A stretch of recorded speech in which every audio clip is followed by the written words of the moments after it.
பணித்துளிகள் March 7, 2026. இன்றைய தியானத்திற்கான தலைப்பு நீரே என் நம்பிக்கை.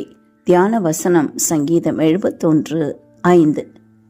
கர்த்தராகிய ஆண்டவரே, நீரே என் நோக்கமும் என் சிறு வயது தொடங்கி என் நம்பிக்கையுமாயிருக்கிறீர்.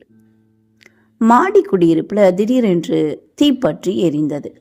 மேல் மாடியில ஒரு 10 வயது குழந்தை அகப்பட்டு கொண்டது. தீயணைக்கும் வீரர்கள் வந்தார்கள். மக்கள் கூட்டம் கூடியது. வேகமாக வலை ஒன்றை விரித்து அதிலே குழந்தையை குதிக்கச் சொன்னார்கள்.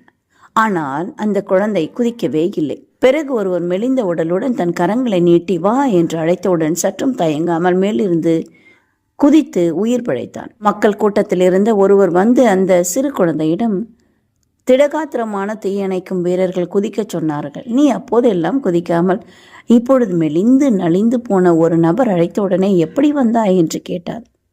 உடனே அச்சிறுவன் சந்தோஷமாக, மற்றவர்கள் யார் என்றே எனக்கு தெரியாது, ஆனால் மெலிந்த நபர் என் அப்பா, அவர் என்னை ஒருபோதும் விட்டுவிட மாட்டார் என்றானாம்.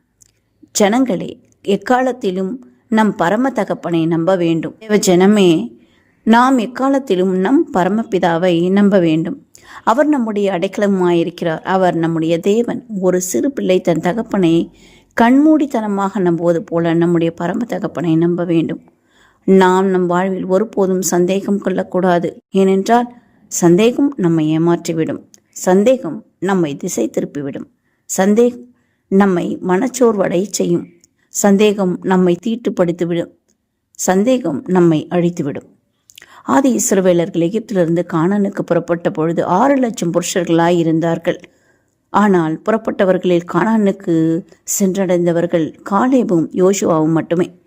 5,99,998 பேர் வனாந்தரத்திலேயே மரித்து போனார்கள். காரணம், சந்தேகம் தேவன் மேல், அவ்விசுவாசம், நம்பிக்கையின்மை, கீழ்ப்படியாமை, முறுமுறுப்பு.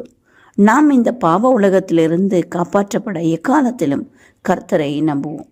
உன் சுய புத்தியின் மேல் சாயாமல் உன் முழு இருதயத்தோடும் கர்த்தரில் நம்பிக்கையாயிரு என்று நீதிமொழிகள் 3:4 வாசிக்கிறோம். கர்த்தாவே, உம்மை நம்பியிருக்கிறேன். என்னை துன்பப்படுத்துகிறவர்கள் எல்லாருக்கும் என்னை விலக்கி ரட்சியும் என்று சங்கீதம் 7:1 வாசிக்கிறோம். அதன்படி செய்வோமாக. நாம் முழுமையாக தேவனை நம்ப கற்றுக்கொள்வோம். தேவன் நம்மை ஆசீர்வதிப்பார். இந்த நாள் உங்களுக்கு இனிய நாளாக